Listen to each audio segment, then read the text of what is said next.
La idea de hoy es tener una mesa que sea un disparador para que todos y todas podamos intervenir y contar nuestras experiencias en este proceso de lucha general que se está dando de las trabajadoras y de los trabajadores, en particular en el ámbito de la cultura. La idea es que tenemos 3 oradores. Va a empezar con esta actividad nuestro compañero Sergio Escala. Sergio es actor, es además docente, bibliotecario en la escuela pública, afiliado al sindicato ADEMIS, y como actor participó de al menos 10 u 11 obras con el grupo Morena Cantero Junior, entre ellas Jack, ahora se me fue el nombre, La pesadilla de Jack, la huelga general, y otras con la misma temática de organización de trabajadores y trabajadoras. Así que le voy a pasar la palabra a Sergio para que ya podamos arrancar. En el marco de esta charla debate titulada No a la privatización de la cultura, he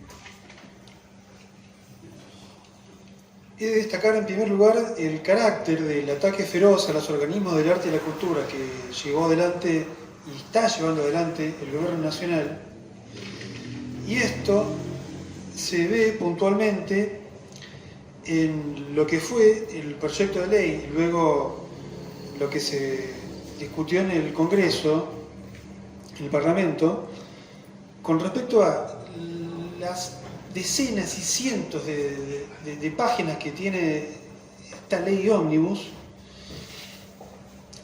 Puntualmente el capítulo 3, dedicado a la cultura, dentro de su contenido, se comenzaron a ver, ni bien se empezó a tratar a fines de diciembre, 2 elementos que hay que destacar. En primer lugar, se derogaba, si es que avanzaba hacia el fin de su curso, el contenido de este apartado de la ley ómnibus, la ley 24.800, Ley Nacional del Teatro, dictada en 1997, que creó el Instituto Nacional del Teatro. Este instituto se encarga del fomento y el desarrollo de la actividad teatral en numerosos lugares del país, mediante allí el desarrollo de la identidad, de la estética, del drama que se vive en cada lugar del país por medio del teatro. Y al mismo tiempo la ley ómnibus planteaba la derogación del decreto 1224 de 1958, que dio lugar a la creación o a la constitución del Fondo Nacional de las Artes.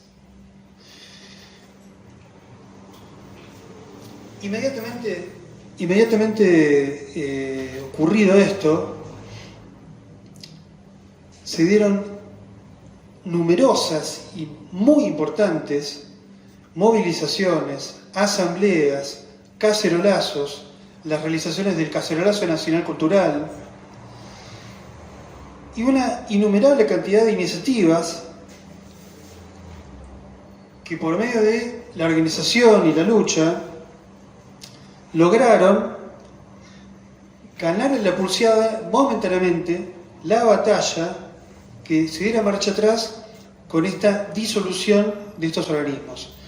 Se presentó entonces, por parte del Gobierno Nacional, un nuevo texto hacia mediados, posterior de enero,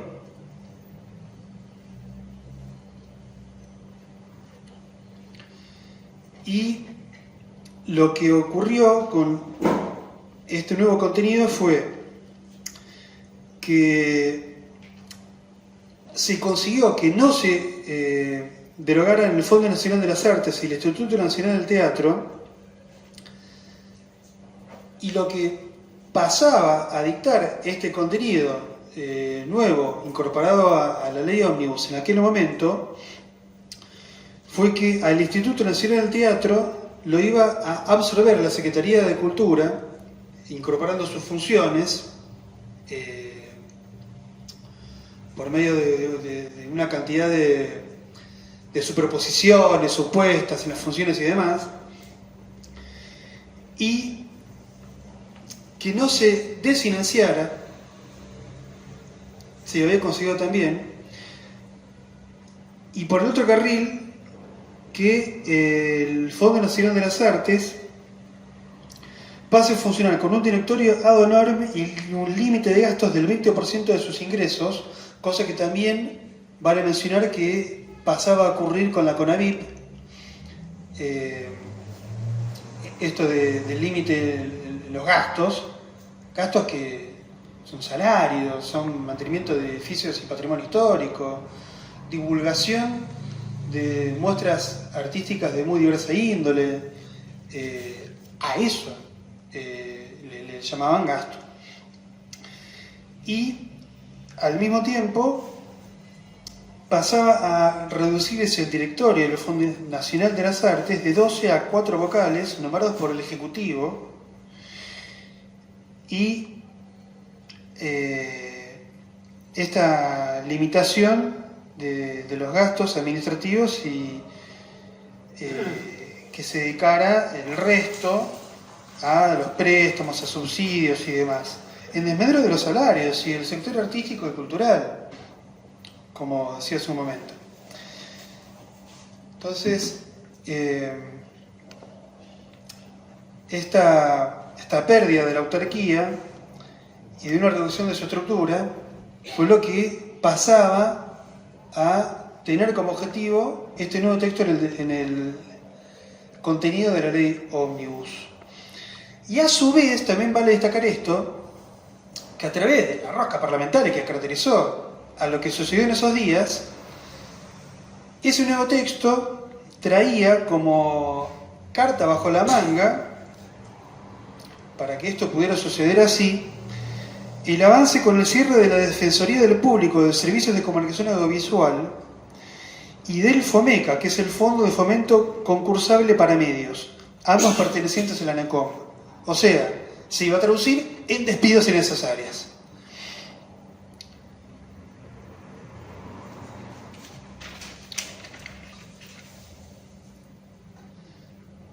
Por aquellos días en donde se generaron estas asambleas tan fundamentales para la organización y la lucha, estas movilizaciones, estos cacerolazos, se dieron también dos situaciones que desde artistas, escritores y trabajadores de la cultura política obrera marcamos como algo a lo que tener en cuenta con cuidado.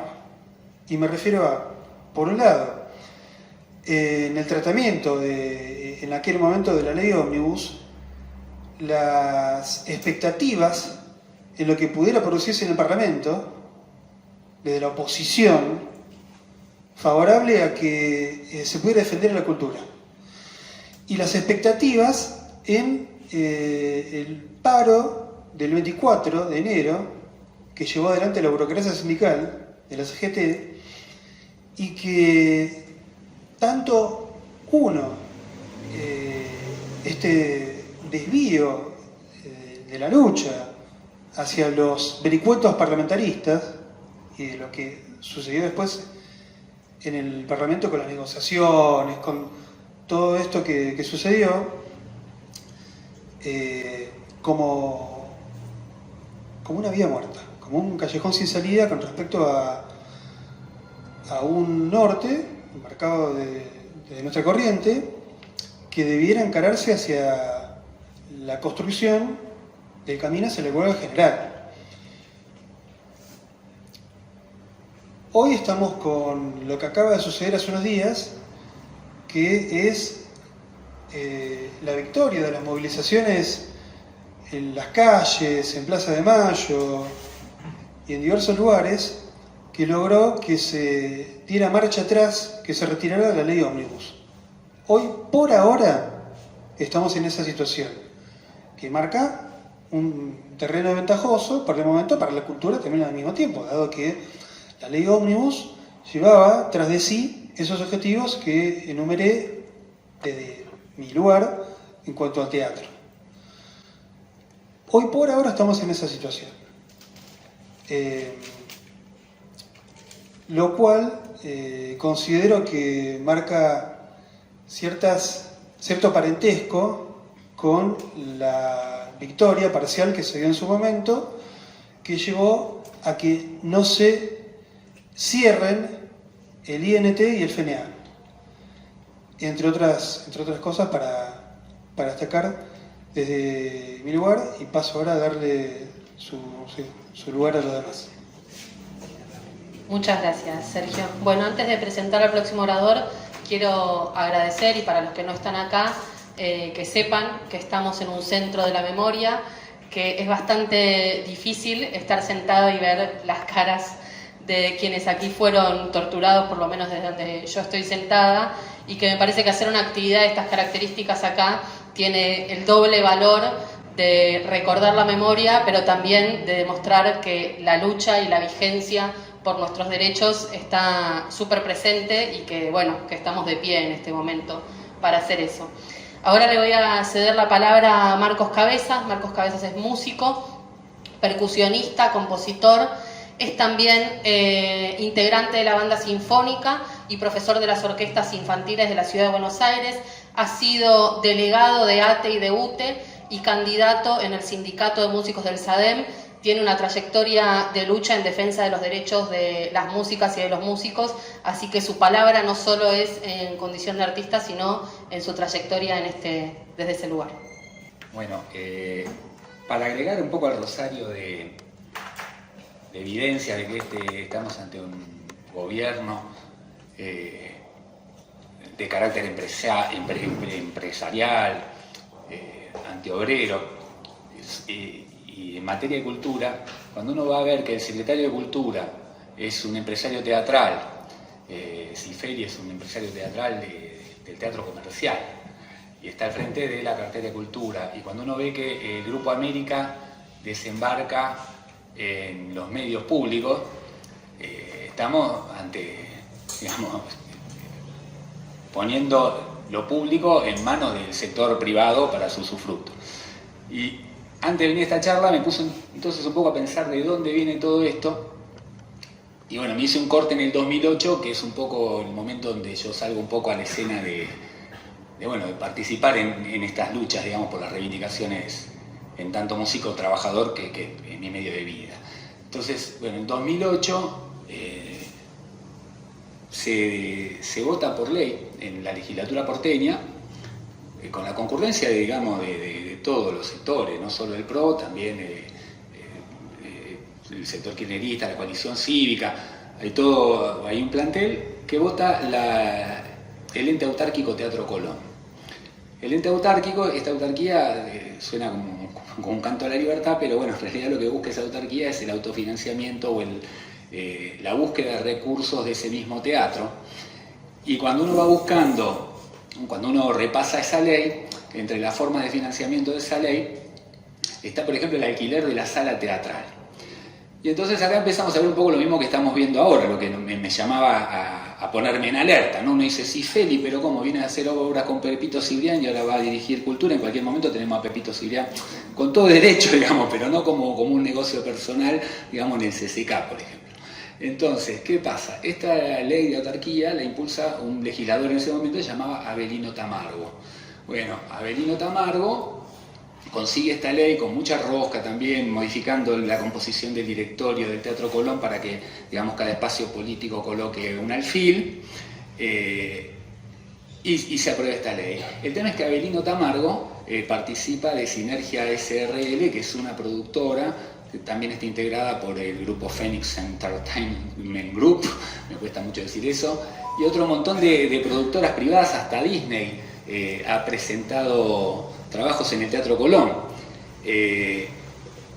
Esto no lo digo de un lugar de pacatería, de que no puede entrar la música popular al Teatro Colón, pero claramente esto tiene un perfil empresarial donde hay un grupo empresario que aparte estuvo de los dos lados del mostrador, como es el caso de Tamargo, que estando sentado en la legislatura impulsa una ley de autarquía que habilita el ingreso de su propia productora a hacer negocios en el Teatro Colón, que es lo que reduce una casa de alquiler. Y el Teatro Colón tiene también un perfil, porque es una de las pocas casas de ópera, digamos, o sea, tiene un objetivo, que es la promoción de la ópera, del ballet y de la música sinfónica y de cámara. es su objetivo, es su fin. En el Teatro Cervantes se hace teatro, se hace música de cámara, digamos, cada cosa tiene su lugar y de golpe ahora vamos a ver Disney y espectáculos que son más propios para el Luna Park. Como todas estas cosas van derramando, que son cosas que uno va viendo en todos lados, por ejemplo, uno ve que de golpe Milei llega, despide 7.000 trabajadores en Nación, y entonces Macri Jorge no puede ser menos y despide 7.000 trabajadores también, porque no va a ser menos que el otro. Claro que la ciudad es más chica, con lo cual en realidad en proporción despidió más trabajadores. Pero todo esto empieza a derramar. Entonces, por ejemplo, yo trabajo en la banda sinfónica del gobierno de la ciudad, dependiente de la Dirección General de Música, del Ministerio de Cultura del gobierno de la ciudad. El objetivo de la Dirección General de Música es, digamos, la promoción, digamos, la divulgación. Viene de su periodo anterior, se llamaba Centro de Divulgación Musical. En eso entra a tallar la gratuidad. Históricamente, digamos, en su recorrido, mismo la banda es anterior a la creación del CDM, siempre se ha manejado dentro de la gratuidad para el público, porque son organismos de difusión que tratan de estar en todos los barrios, en todas las escuelas, los escenarios, lo que sea. Avelino Tamargo llega y trata de imponer algo parecido a aquella autarquía y abre una cuenta que la conocíamos los trabajadores como la cuenta 13, donde nosotros teníamos que generar recursos. Entonces empezó todo este discurso, bueno, pero el que puede pagar que pague, y el que no puede pagar que no pague, y podemos hacer un concierto al año para jubilados y después tocamos cobrando entrada. Y lo primero que se hizo en la remodelación del anfiteatro del Parque Centenario, que es digamos, la que tendría que ser nuestra casa, que no la es, pero bueno, depende de la misma Dirección General de Música, es poner la boletería, cuando antiguamente, digamos, una boletería que cobraba entrada, no demás. Entonces, durante todo ese proceso también se organizó mi lugar de trabajo y hemos visto presiones para todo tipo de cosas. El mismo grupo Fénix una vez nos quiso llevar a tocar el Teatro Avenida, estaba la Embajada de Estados Unidos, no sé qué historia, y se cobraba entrada. Y nosotros nos negamos, la verdad que fue un hecho histórico del que fuimos haciendo una experiencia. Pero estas presiones llegan a niveles ridículos, o sea, todavía insisten con esta cuestión, ya no con la cuenta 13, pero el año pasado nos ofrecían tocar para Peabody a cambio de un termoeléctrico. O sea, se desestimó, los trabajadores dijimos, no, de ninguna manera vamos a tocar por un termoeléctrico. Mostramos nuestra firmeza, a mí me costó porque yo quería el termoeléctrico, porque estaba re bueno, es un termo Peabody que se enchufa y te hace el mate solo, te mantiene la temperatura, pero dijimos, de ninguna manera podemos tocar por un termoeléctrico. Pero bueno, digamos, en el medio pasaron un sinnúmero de negociados, esto que ahora uno ve así feliz. Ángel Mahler fue algún momento ministro de Cultura de la ciudad y termina eyectado en realidad por una interna con el grupo Clarín y otras cuestiones más serias que esto, pero lo que se le mostró al público es algo muy, muy grave, de no ser porque casi que da gracia que contrataba la empresa de sonido de su hermano, desestimando los equipos, digamos, de la ciudad y a los trabajadores de la ciudad. El problema es que él tiene un seudónimo artístico que es Mahler, no se llama Mahler, y la empresa de sonido se llamaba Mahler Sound. O sea, el tipo sale a afanar y avisa que sale a afanar, o sea, una cosa ridícula que contrataba una empresa con su propio nombre artístico. Bueno, como todo esto sigue derramando un poco lo que decía antes, ¿no? Lo de los 7.000 despidos, no es que solo pase en el ámbito de la ciudad. Alguna vez me pasó, estuve trabajando en un musical que se llamaba Eva el Musical, era muy particular porque el musical se llamaba Eva el Musical, y un día nos llevan a estrenar esto al Teatro Argentino de La Plata.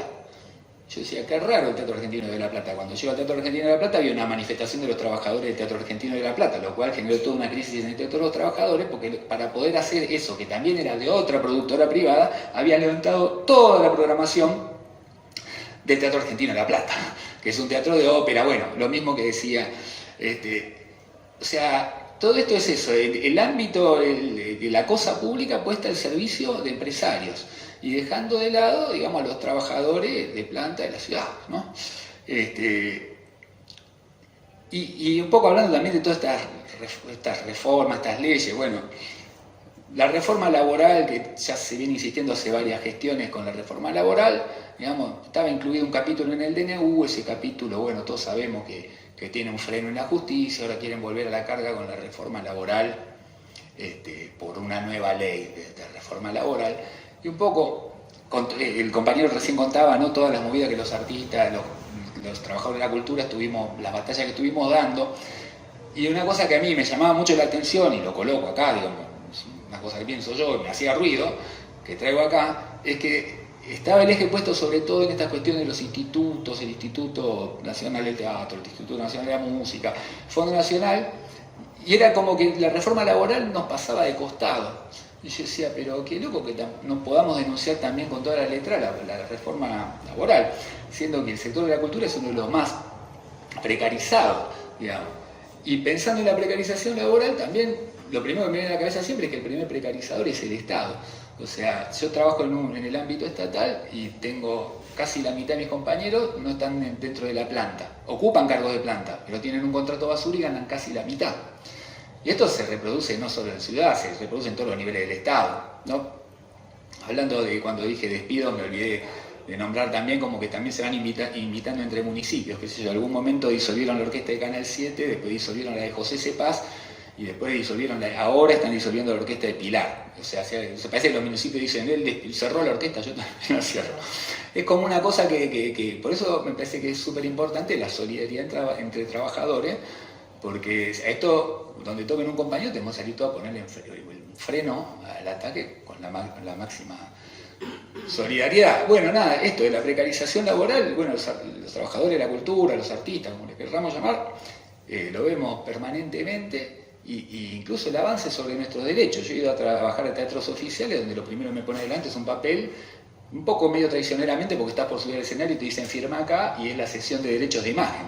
Y si no firmás la cesión de derechos de imagen, no subís. Y uno dice, pero ¿cómo? No es que estamos los derechos, si estoy cediendo mi derecho, digamos, a mi propiedad intelectual. Bueno, un poco un paneo de estas cuestiones que venimos padeciendo, pero no es para hacer que esto se convierta en el muro de los lamentos, ahora tan popularizado en estos días. Pero acá también notaba una paradoja, que un poco también lo que traía el compañero, ¿no? Que esta charla se llama Defensa, ¿no? Contra la privatización de la cultura. Entonces, cuando yo voy a ver mi sector, la música está dentro de lo que sería el Instituto Nacional de la Música, pero cuando uno va a ver, acá encontré una cosa re poética que quiero destacar, la poesía de esta cosa. La naturaleza jurídica, es una belleza, naturaleza jurídica. ¿No? Yo me imaginaba como, no sé, un bosque jurídico, no sé, una cosa. Perdón, no es una digresión.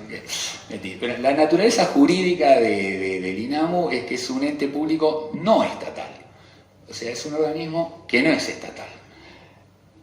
Y la defensa mismo de este organismo, que por supuesto cabe eso, ahora me cierro con eso, pero incluso estaba en la cuestión de que no tenía impacto fiscal.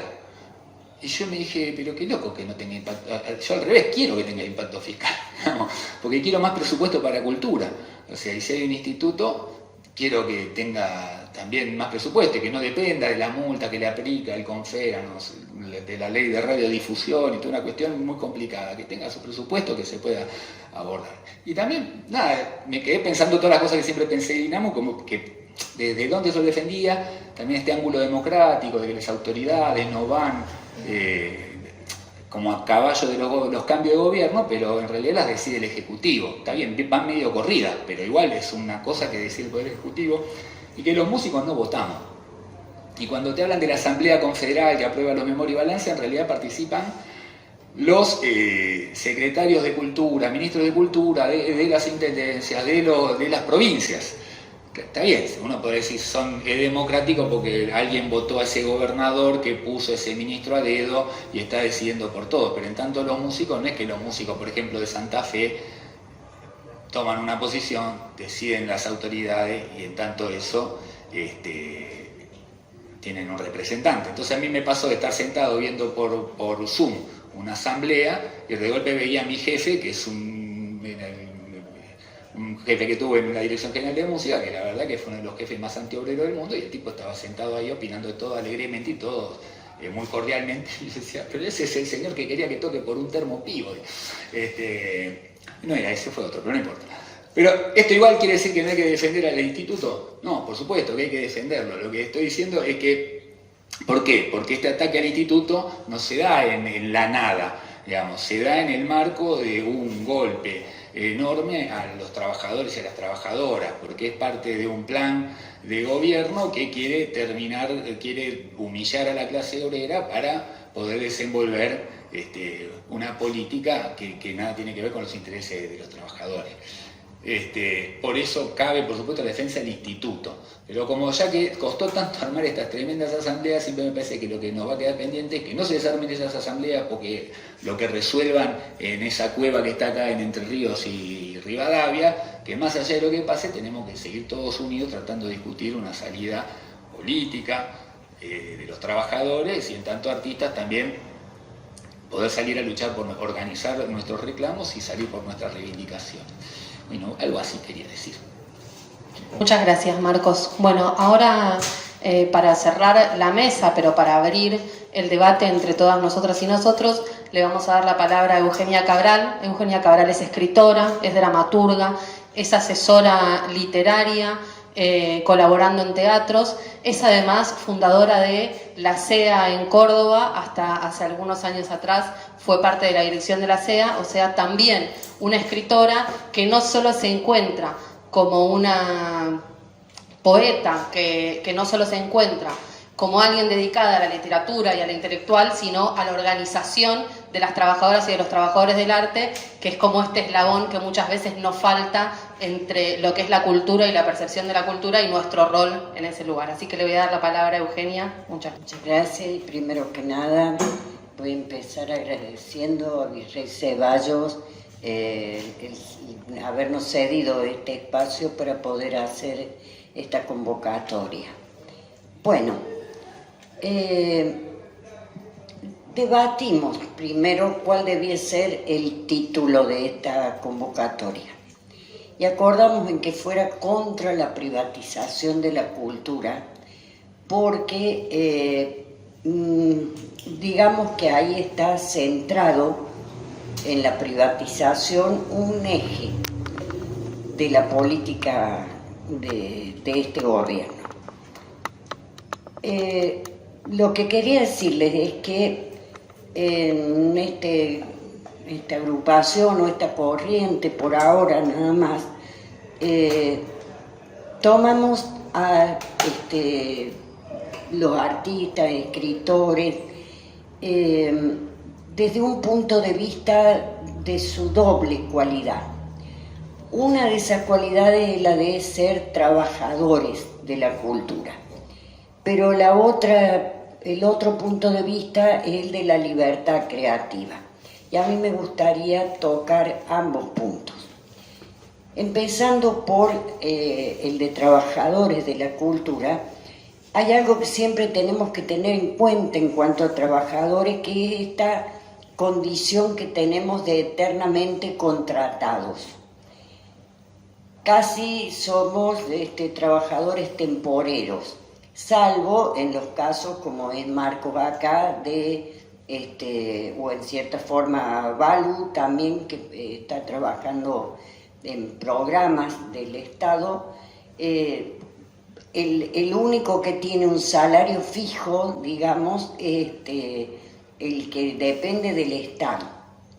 En las industrias culturales, llamémosle así, no hay.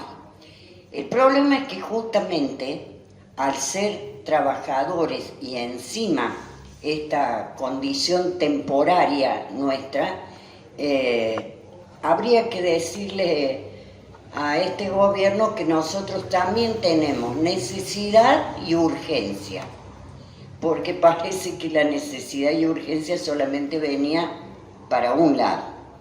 No, los trabajadores en general de nuestro país y los de la cultura entre ellos tenemos necesidad y urgencia. ¿Por qué? Partimos en nuestro análisis, digamos, del partido al cual estamos ligados, que es Política Obrera, de una reivindicación inmediata y urgente que hay que reclamar, y que es el aumento del 100% salarial, y con ello de jubilaciones, prestaciones sociales, etcétera, etcétera. Sin eso, nosotros creemos que todo lo demás no es mentira, pero sí es muy relativo lo que podemos lograr. Lo fundamental es eso.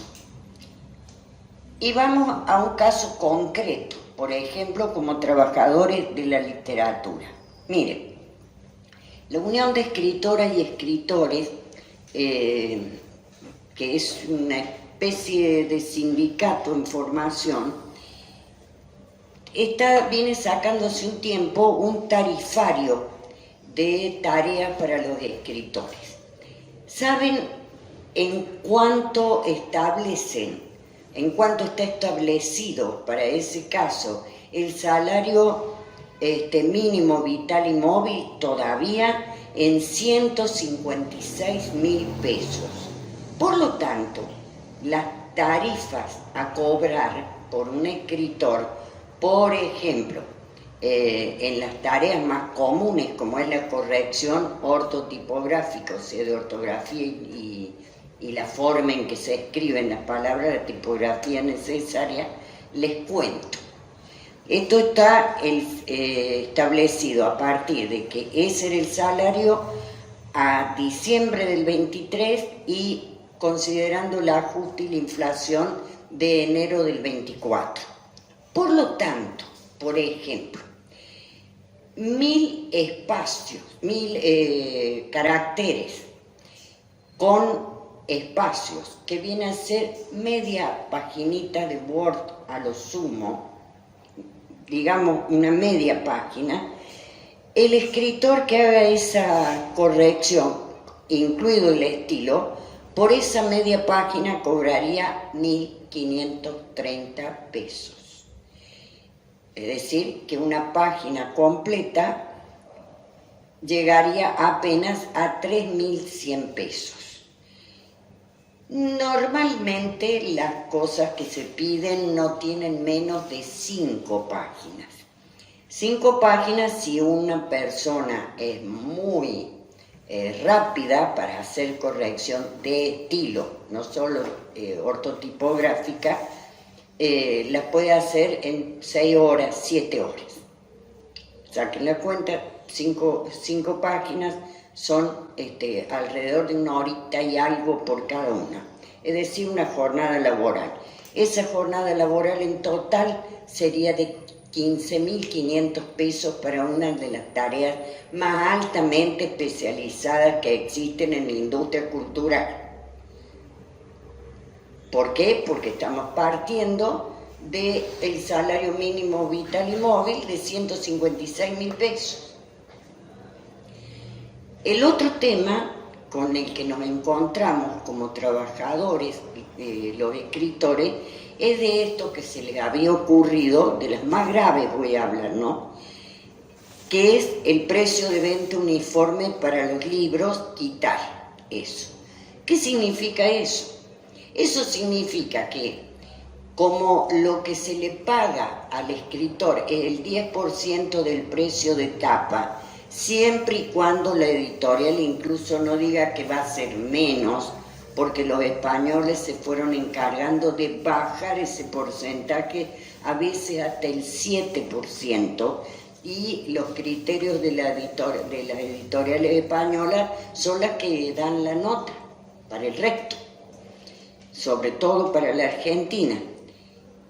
Si ese precio se quita y entonces no se sabe exactamente a cuánto lo van a vender o a decir que lo han vendido, porque ya dejaría de existir el control contable, así de simple, no se sabe cuánto podría llegar a cobrar y si es que cobra un escritor.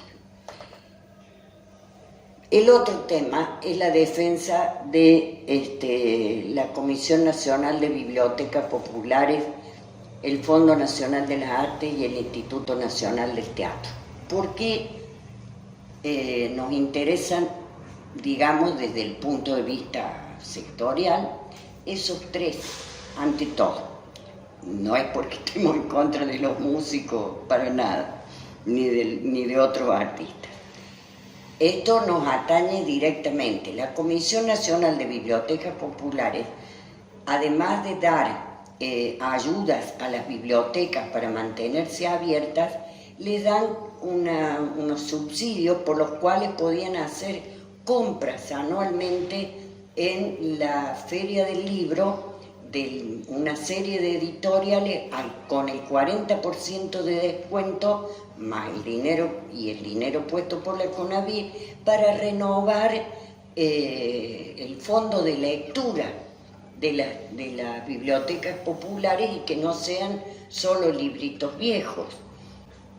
El Fondo Nacional de las Artes, por su parte, también tiene becas, premios, etcétera, y ediciones, préstamos para pequeños editores, etcétera. Y dentro del Instituto Nacional del Teatro, aparte de mis amores de los grupos de teatro, está el tema de las ediciones que hace el Instituto Nacional del Teatro de obras, etcétera. Ahora bien, ¿por qué esta cuestión de la privatización de la cultura y la desfinanciación o pérdida o degradación de estos es tan importante? No es solamente porque sean o no sean del Estado. ¿Qué pasa? En Buenos Aires existe una avenida Corrientes, donde los actores, aunque sea por 2 centavos, a lo mejor pueden tener alguna cosa. Ahora, en el interior del país, créanme que no existe ninguna avenida Corrientes, ni siquiera en Córdoba y ni siquiera en Rosario. Estoy hablando de las 2 ciudades más grandes. Rosario tiene otro tipo de industrias culturales, como puede ser la discográfica. En Córdoba la discográfica prácticamente no existe, salvo la de la Mona Jiménez, que es terrible.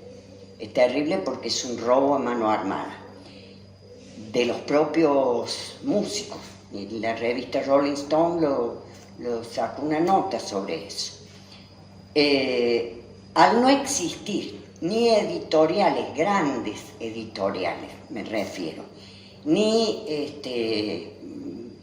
industrias culturales de ningún tipo, todo el interior del país quedaría totalmente desguarnecido.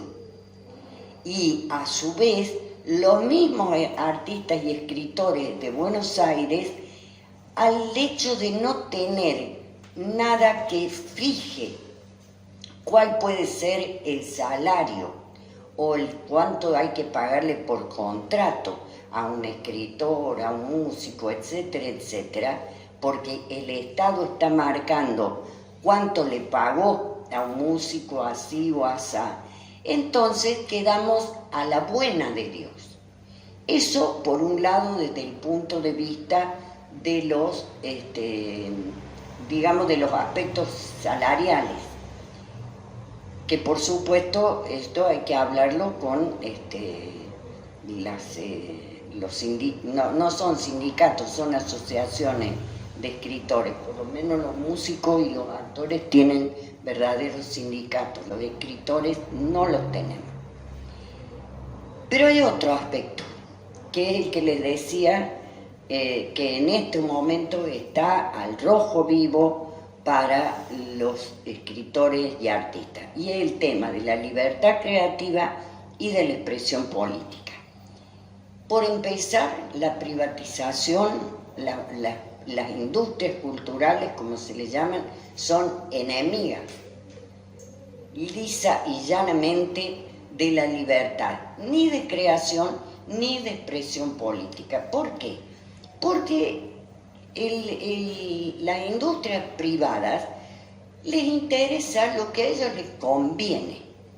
Entonces, así no desaparecieran, si no tenemos ninguna cosa, como puede ser el INT, donde uno, o el Teatro Cervantes, o lo que sea, donde uno puede presentar una obra muy loca que no sabe cuánto público va a llevar, pero está seguro de que así debe hacerse,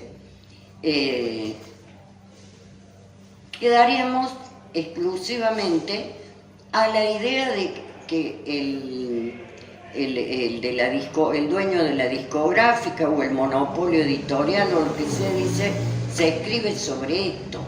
De alguna manera todo eso se viene haciendo, no es que no exista ya, así es. Tal segrega a quienes no están escribiendo o haciendo la música o el teatro o lo que sea que le interesa, todo lo comercial, llamémosle así, y el resto queda aparte. Pero ese resto es el que puede llegar a tener, aparte de algún nivel de autogestión, la ayuda del Estado. Y eso no es que sea un capricho o un vicio argentino, como nos quieren hacer parecer. ¿Por qué no van a Europa o Estados Unidos a ver México mismo, las enormes apoyos que tienen del Estado? No necesariamente a través de organismos como este, sino también de las universidades, que eso se está dejando de lado, ¿no? Y en este momento, para la cultura hay una espada de Damocles muy seria, ya tanto a nivel internacional como nacional. A nivel internacional tiene que ver con la guerra de Israel contra Palestina. No solamente han asesinado específicamente a poetas, escritores, así, con esas, no sé cómo se llaman, esas armas dirigidas, como fue el caso de, no me va a salir el apellido, el Aer, algo por el estilo, un gran escritor palestino, sino además haciendo cosas como la de no permitirle a Roger Waters establecerse en un hotel, o el sello discográfico despidiéndolo. No sé si me entienden, no lo despidieron a cualquiera, lo despidieron a los 80 y pico de años a un líder mundial de la música como es Roger Waters. Es decir, Gaza es palabra no grata para el imperialismo, y que nadie se pronuncie a favor del pueblo palestino.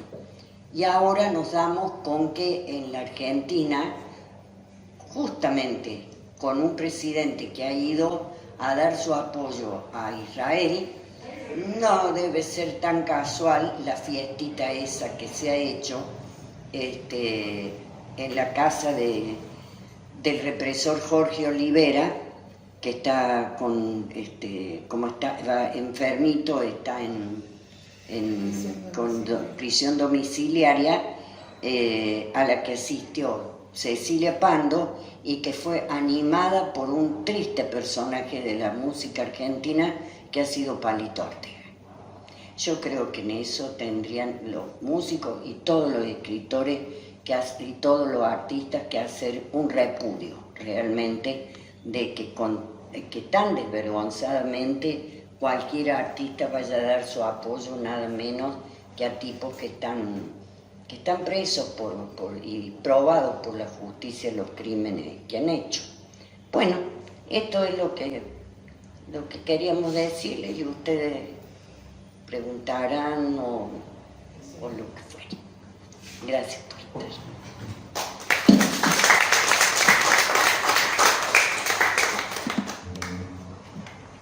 Bueno, ¿hay alguien que quiera tomar la palabra y romper el hielo? Si no, me propongo yo para romper el hielo.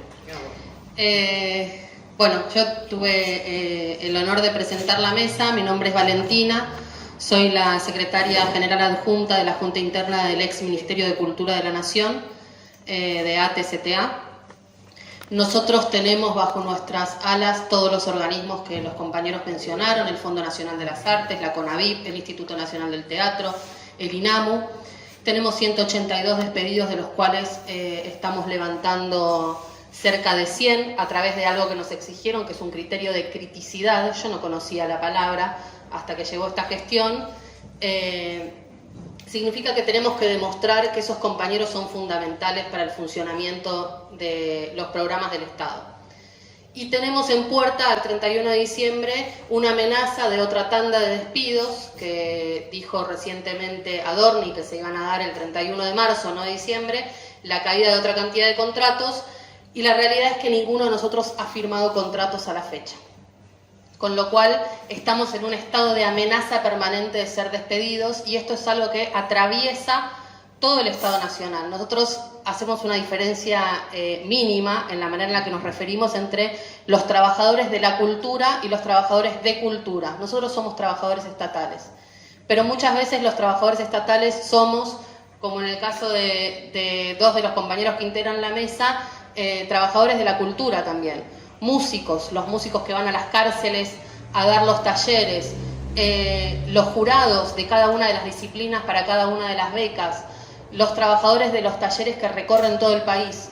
El ataque a la cultura, y esto es a lo que puntualmente quería referirme, es un ataque engañoso en cierta parte. Porque cuando atacan a la cultura, nos dicen que la cultura somos todos.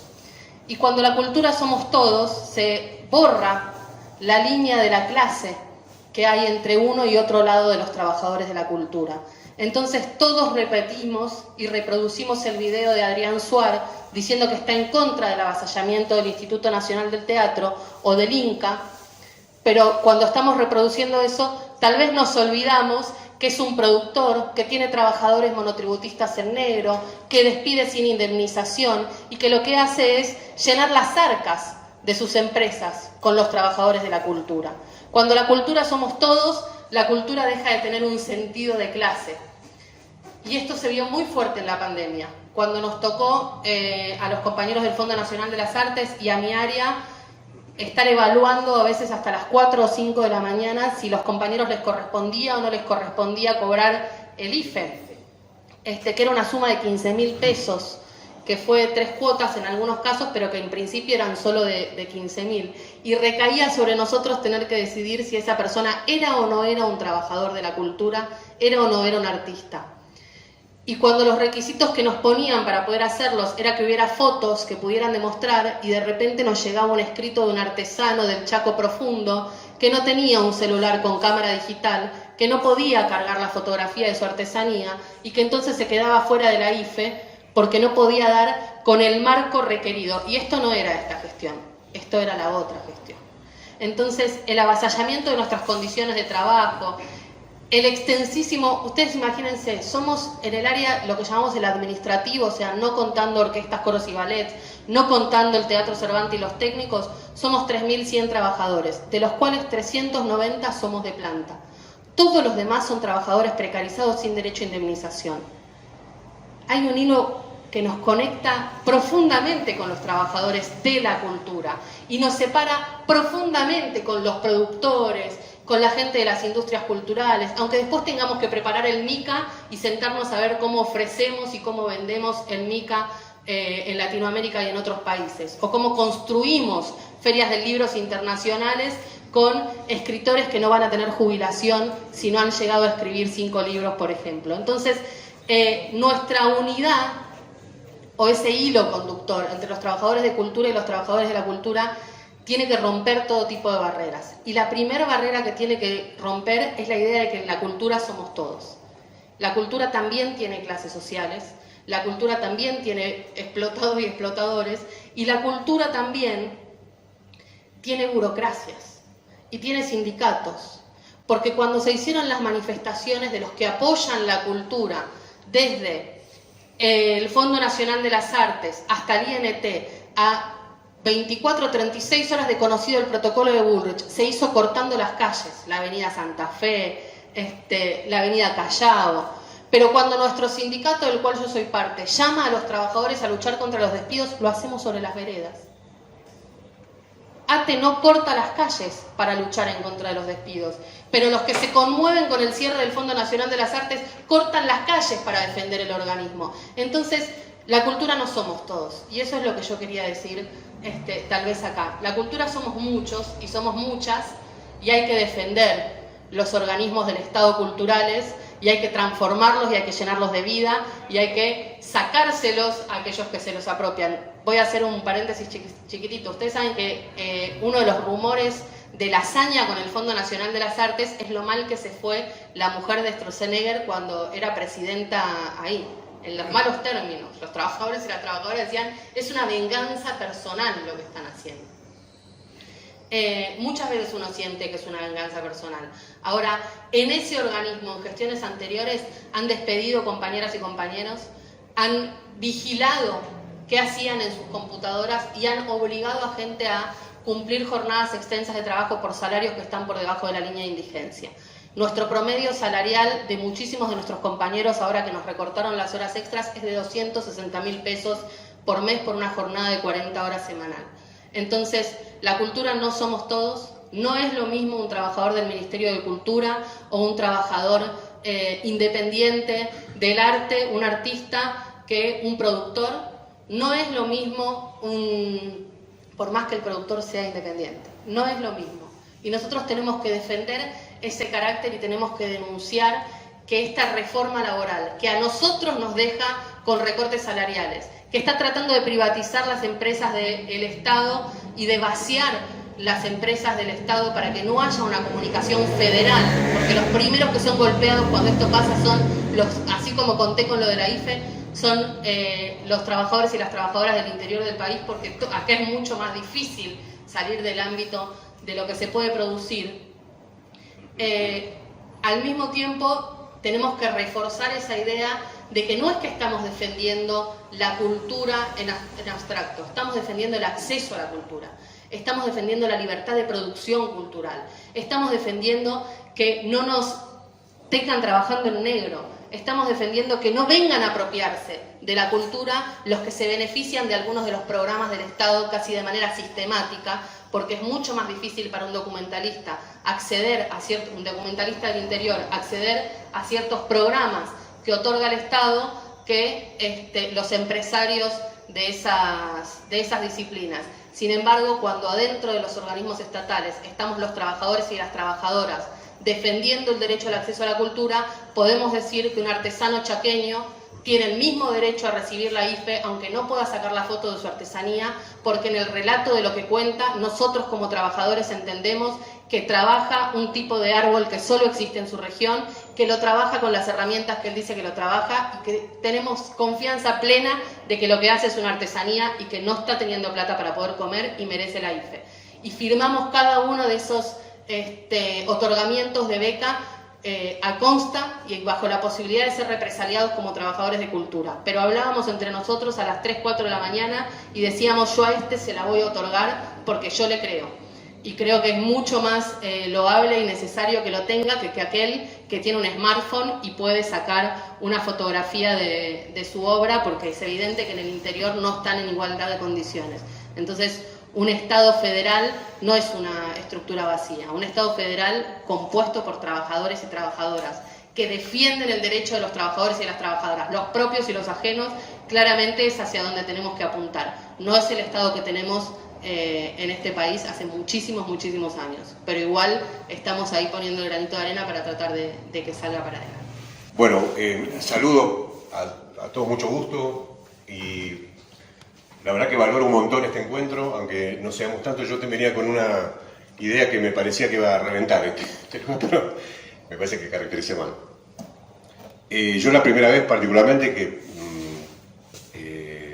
participo de una coordinadora, o no sé, o un plenario, una convocatoria de esta naturaleza, me voy a presentar. Mi nombre es Fernando Lotar, yo trabajo en Radio Nacional, hace 25 años casi, acá en Buenos Aires, en Maipú, una emisora que tiene 49 en todo el país, y estamos en una situación más que grave, y voy a entroncar con lo que decía la compañera escritora y también mi compañero músico, porque si hablamos de la cultura en general, si no hay una caja de resonancia, medios que muestren lo que hace cada compañero y compañera de la cultura, no importa el género, artistas, etc., nadie los conoce, los conocerán en el barrio, a la vuelta de la manzana, lo que hace cada uno porque se pudo presentar en algún barcito, y lo que quiere hacer este gobierno de coalición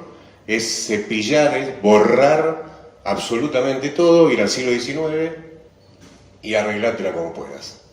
Es la uberización de la economía, ¿no? Desde mi punto de vista. Salvate, hacete monotributista, arreglate con, no sé, tu obra social, qué sé yo.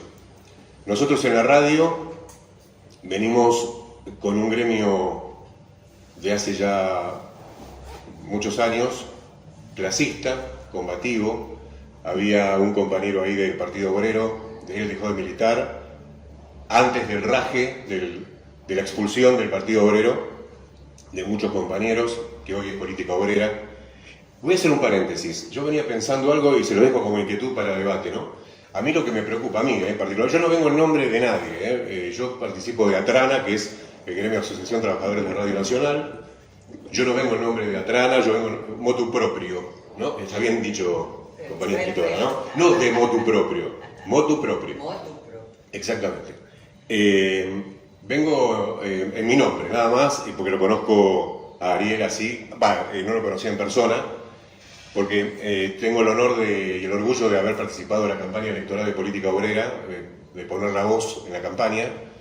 Yo creo que los que trabajamos, los locutores, no todos, ¿no? Lamentablemente es un gremio muy jodido el mío, muy reaccionario, pero yo creo que fundamentalmente a mí lo que más me gusta es colaborar en las luchas, ¿no? Y poner la voz y poner mi laburo, mi profesión al servicio de las luchas obreras, ¿no?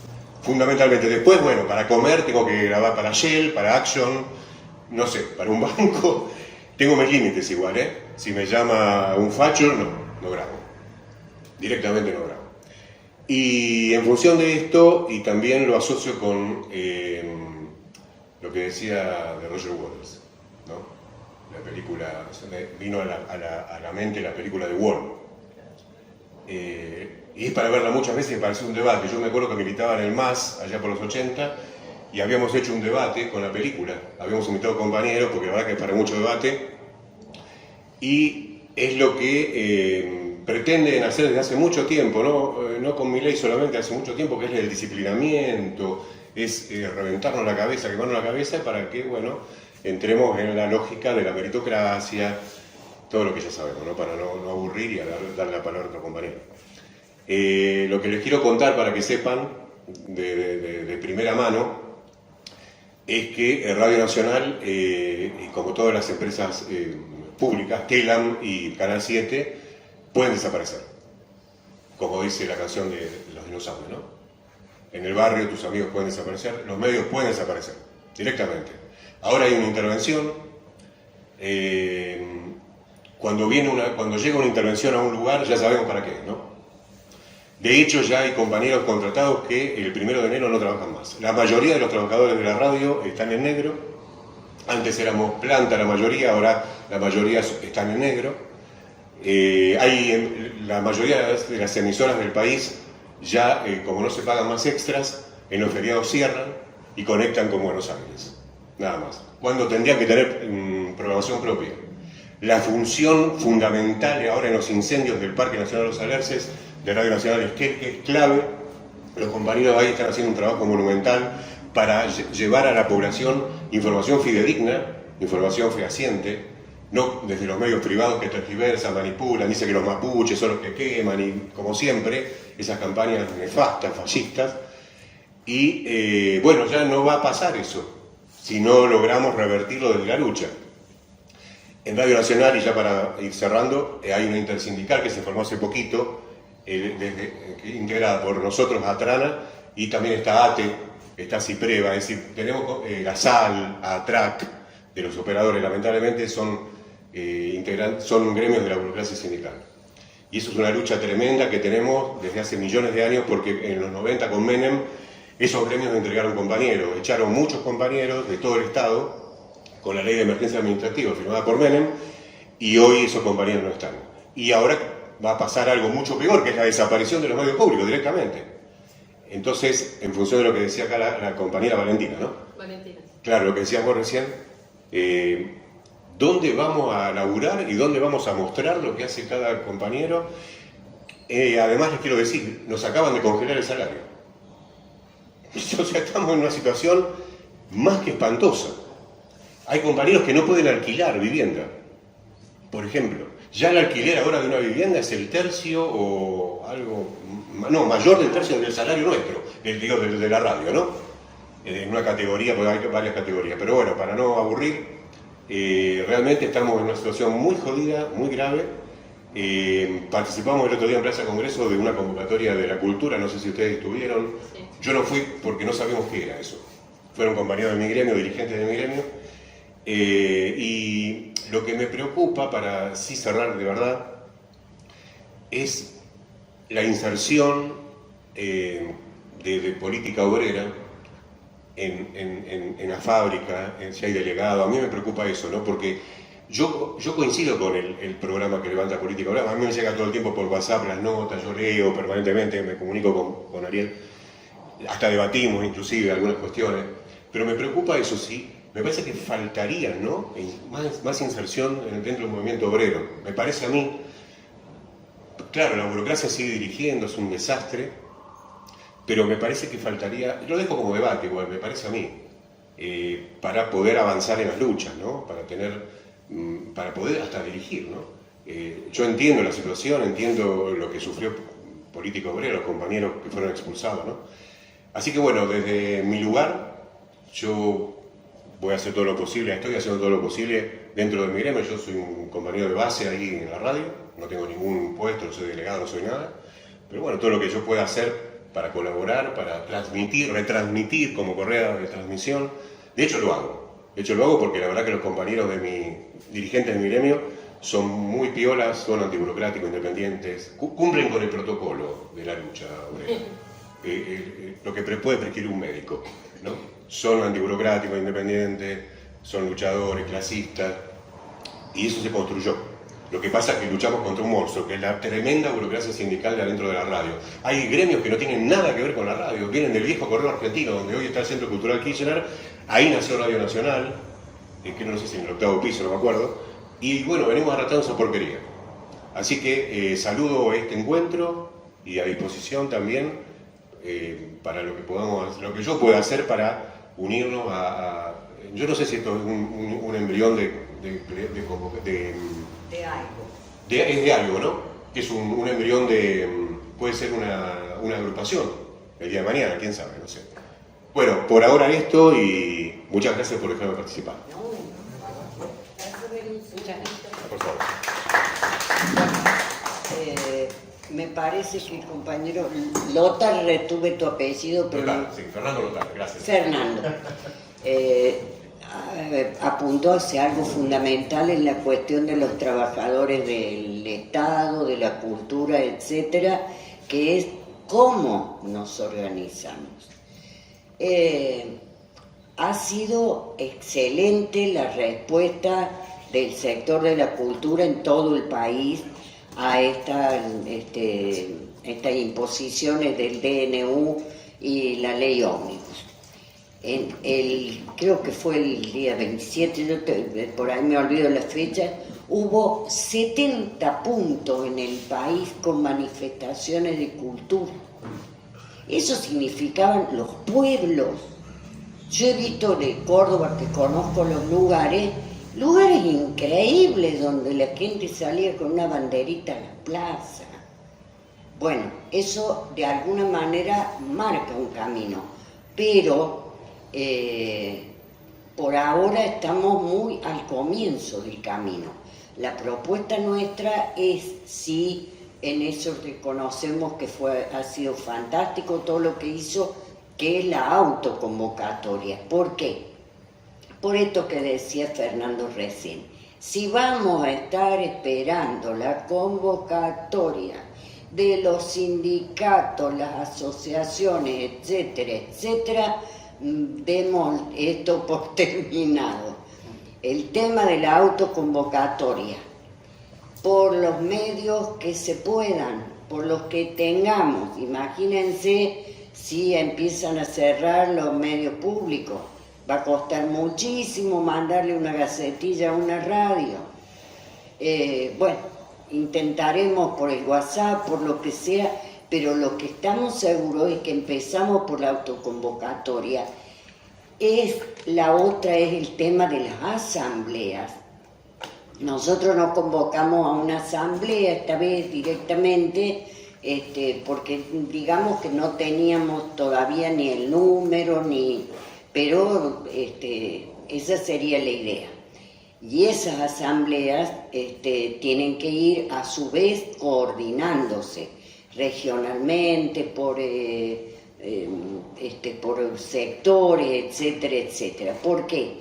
La idea nuestra es que fundamentalmente lo que hay que hacer es organizarse tendiendo a que en algún momento podamos concretar una huelga general.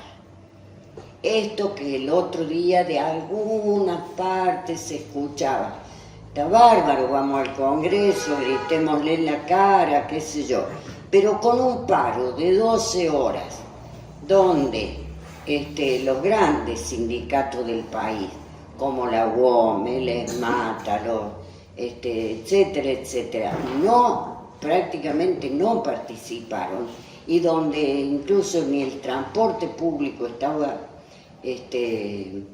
organizado como para que se pudiera hacer, con esto no solucionamos nada. Acá lo que está habiendo es una mezcla de aquella respuesta a la que sí, que tiene un gran valor, porque se dieron cuenta de que había que salir, y salieron.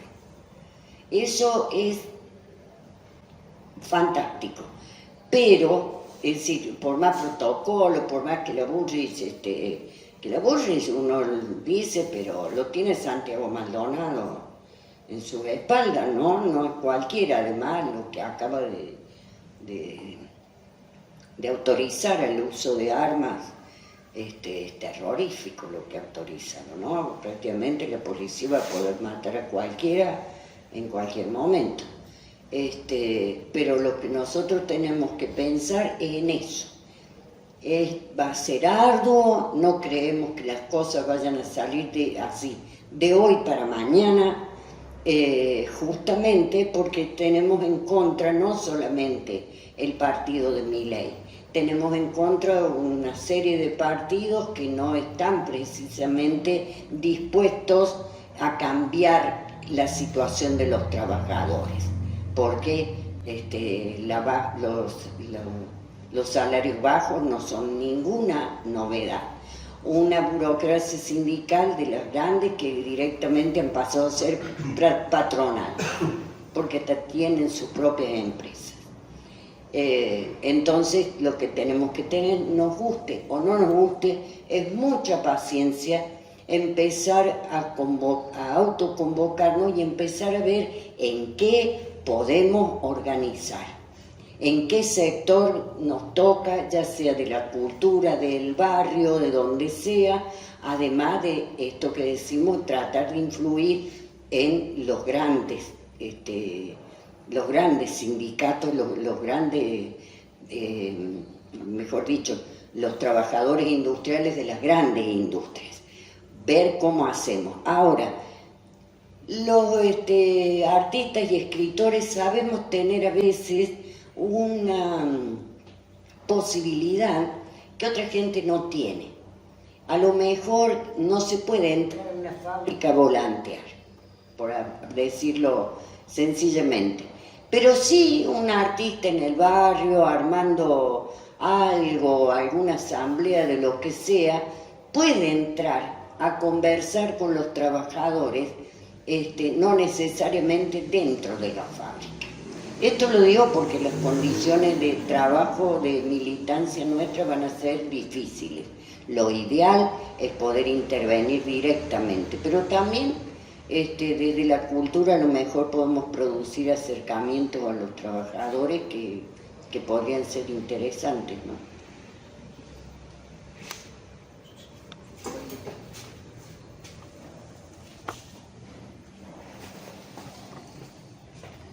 Hola, yo me llamo Olga y soy trabajadora de prensa y escuchaba cómo habían ido armando entre todos un panorama con una polifonía en la que tantas cosas me interpelan y creo que interpelan casi a cualquiera, porque el acceso a la cultura, el derecho a escuchar, a leer, a ir al teatro y a expresarse, es del orden para la redundancia, de lo más vital de la vida.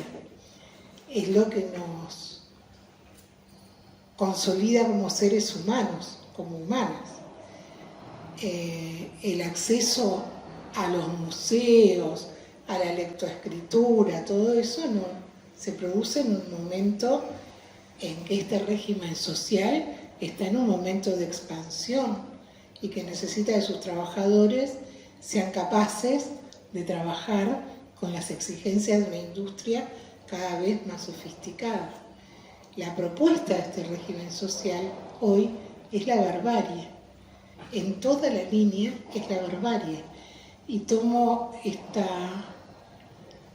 la cuestión de la mercantilización, la cuestión del cierre del acceso, pero también el ejemplo de Palestina, dramático.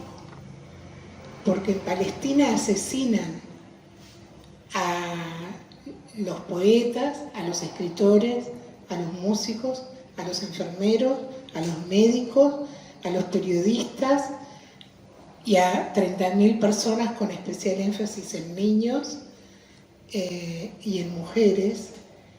Pero la persecución a los defensores de la causa palestina no reconoce fronteras. Significa la expulsión de estudiantes y docentes en Estados Unidos, significa el retiro de premios a escritores que han sido premiados, por ejemplo, en la Feria de Frankfurt, significa que la censura se convierte en una norma en nombre de los derechos humanos, en nombre del Holocausto, una perversión total de cuestiones que uno diría sobre la que ya no había debate. A mí, ¿por qué traigo esto? Traigo esto porque me parece que la pelea que estamos dando, el programa, por decirlo tal vez con una fórmula un poco protocolar, de cada uno de los ámbitos donde nos vamos a encontrar. Y desde luego que nos vamos a encontrar de forma autoconvocada, porque si algo se ha confirmado día tras día en los últimos meses, es el grado de complicidad, con sus matices, de todos los sectores en una política de ajuste, en una política de destrucción de las libertades democráticas, en una política de destrucción de la libre expresión. Entonces, escuchaba y pensaba como decía Fernando, en una enorme asamblea donde todas estas voces se puedan articular. Y en la contundencia enorme que tendría un suceso, la posibilidad de construir un suceso de esta naturaleza, donde los vecinos de un barrio, los trabajadores, los artesanos, los artistas, los escritores y todos, digamos, este régimen social es un régimen putrefacto que desafía las cuestiones más elementales de la vida. Hay que destruirlo para poder vivir. Eso, gracias. ¿Alguien más que quiera tomar la palabra? ¿Puedes acá nomás? Bueno, buenas tardes, compañeras, compañeros. Agradezco la invitación por medio de Eugenia, compañera que conozco hace unos cuantos años, a partir de la presentación del libro de Mariano Ferreira. Poesía por Mariano Ferreira. Sí, impreso en Córdoba. Bueno, yo no soy ni del Partido Obrero, ni de la agrupación o el partido que ustedes integran. Sí, me acuerdo, le firmé la adhesión o me afilié, pero por una cuestión democrática, lo he dicho, porque no me gustó la manera con la cual fueron expulsados. Ningún trotskista puede avalar eso, esté o no de acuerdo en el fondo político, o estratégico o táctico, pero la manera a mí me diferenció siempre. ¿Por qué me consideré trotskista? Porque soy anti-estalinista y no sé si sirve esto acá, pero fui totalmente adherente a la corriente de ustedes. Bueno, dicho esto, me presento así, Lobo Cruz, o fundador del Partido de los Poetas hace 22 años. Y lo cuento esto por lo que alguna vez en los años 70, yo tengo 71 años, en los años 70 yo hice la colimba, la concreción con Videla, Viola y Arguindegui en el colegio militar. Imagínense con qué bichos estaba. Que me agarraron una vez escribiendo y me salvé porque, bueno, es otra historia. Pero había un cartel que decía así, Aníbal Ponce firmaba eso, es un escritor comunista. Decía, cuando a la cultura se la goza como un privilegio, la cultura envilece tanto como el oro. Dije yo, que siempre fui de clase pobre, trabajadora. Cuando a la cultura se la goza como un privilegio, la cultura envilece tanto como el oro. Y escuchándolos a ustedes, las exposiciones, yo vine a escuchar más que nada, ¿no? Pero bueno, yo dije, a mí me gusta escuchar música clásica. Quisiera poder leer más y no tenía acceso al libro, por lo caro que era, o a una biblioteca popular podía acercarme, pero vivía en un barrio marginal, tenía que ir hasta Droguero solamente para encontrar, y me miraba si tenía zapatilla, cómo estaba vestida. Me acuerdo que una vez me echaron de la SADE Central y me dijeron, la próxima vez véngase mejor vestido, así lo invitamos a almorzar. Me habían invitado a leer, pero como yo me fui con mi facha de pelo, boina y botas, y encima me puse las botas por afuera. Bueno, la próxima vez véngase mejor vestido, así lo invitamos. Bueno, esa discriminación que tenemos los trabajadores, los morochos y las mujeres en algunos terrenos, bueno, a mí me hizo fundar el Partido de los Poetas. Cuando me fundí, digamos, yo vengo del PRT, el Combatiente, después La Verdad, después el PCT, el MAS, y cuando se rompió el MAS, dije no. El Partido de los Poetas es, y esto lo quiero hacer breve, no es un partido, es los que tomamos partido, dije. Porque yo, ¿cómo vas a formar un partido de los poetas? Pero no es un partido, es más, tenemos unos principios, tenemos un manifiesto, pero no es que tenemos que ser todos del Partido de los Poetas. Y ahí hay compañeros anarcos, medio peronistas, inclusive algunos no tienen simpatías, comunistas, en fin, de todas las corrientes. Y hace 21 años nosotros salimos a la calle a repartir poemas, compañeros. Y ustedes saben que la palabra, la declamación, dar a conocer, la música, la expresión artística, siempre acompañó a la letra. Yo una vez vi una obra en un 26 de junio en la estación Darío Maxi, y las compañías actuaban y estaban tremendo, cómo estaban bajando línea, así, actuando. Y después un compañero cantaba, hacía música, y qué bien cómo estaba bajando línea, decía yo. Y el arte era sublevado, él se sublevaba y hacía sentir, y nos acomodábamos en el arte, en todas las manifestaciones. Y hacía falta la propaganda, la difusión, que así que hicimos, salimos a repartir poemas a las calles. Nosotros salimos hace 21 años, volante en mano al Partido de los Poetas. Nos hicimos conocidos, no famosos, conocidos. Que la poesía también está. Y si alguien quería solamente poner Samba de mi esperanza, lo que diga, estaban de acuerdo. Pero mirá, los poetas están acá. No importaba lo que decía, pero los poetas, no solo los poetas de la élite de Avenida de Mayo, que a mí me echaron de Avenida de Mayo, porque me dio asco lo que era Avenida de Mayo. Me fui a las bibliotecas vacías, que es la mejor, porque significa que los libros están en la mano de los trabajadores, y no las que están llenas de todos los lomos dorados perfectamente ubicados. Entonces, mi saludo a los músicos, a los escritores, a los actores, a todos los que trabajan en un aspecto de difusión de la cultura, y que la cultura es clasista, es verdad.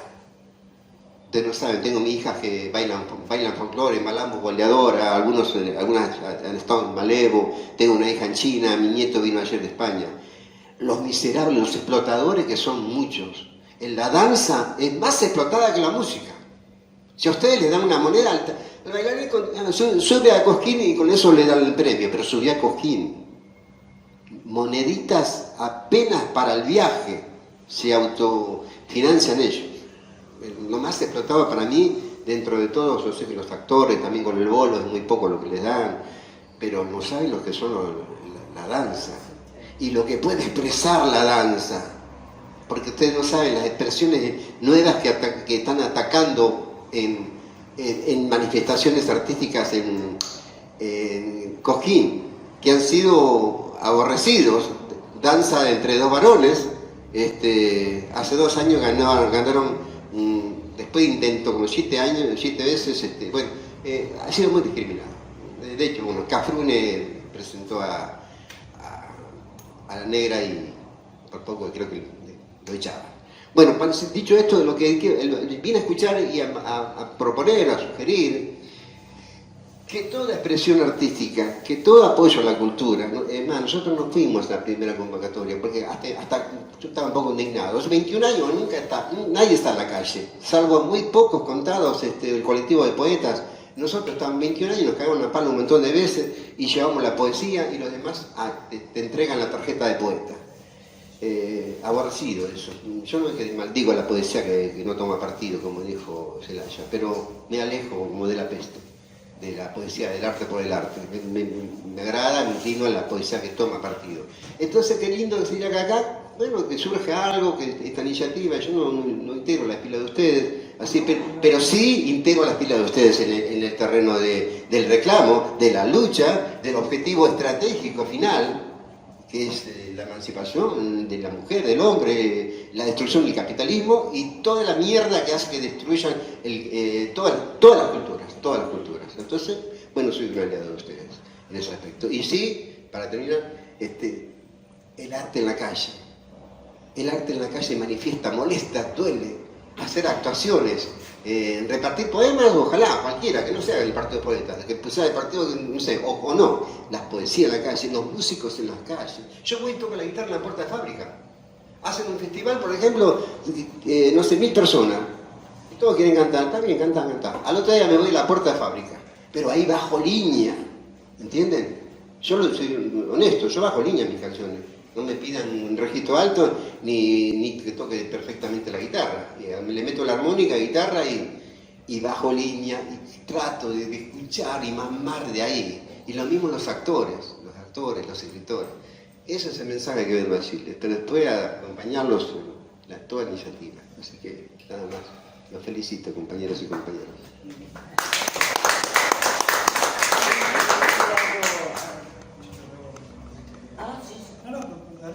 No, esto justamente me hace falta, justamente no, de ninguna manera. Esto era una invitación abierta, no una invitación a incorporarse, sino a debatir si lo que nosotros proponemos esto con respecto a que la reivindicación uno es el 100% de aumento salarial, por lo tanto de jubilaciones, etcétera, etcétera, porque al hambre no va a haber otra forma de pararlo, y bueno, y la forma de organización.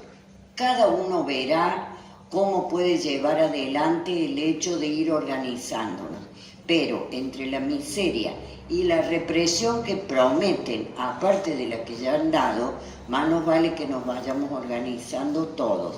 La perspectiva que planteamos es esa, la de la huelga general, pero nada más.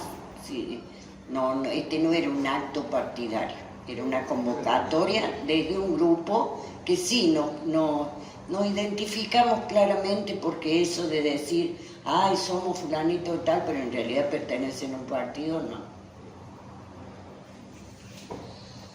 Me interesaba sumar muy sintéticamente algo a lo desarrollado por los compañeros presentes sobre la libertad creativa y sobre la precarización laboral.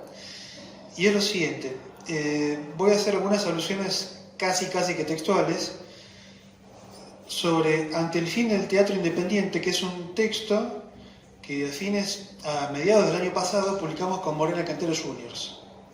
Y es lo siguiente, a mediados del año pasado, a través de su vocero, declaró Artei, que es la Asociación Argentina de Teatro Independiente, frente a ADET, que es la Asociación de Empresarios Teatrales, que, cito, ya no existe una barrera entre el teatro comercial y el teatro alternativo. En nuestro territorio ya no hay grietas que saldar.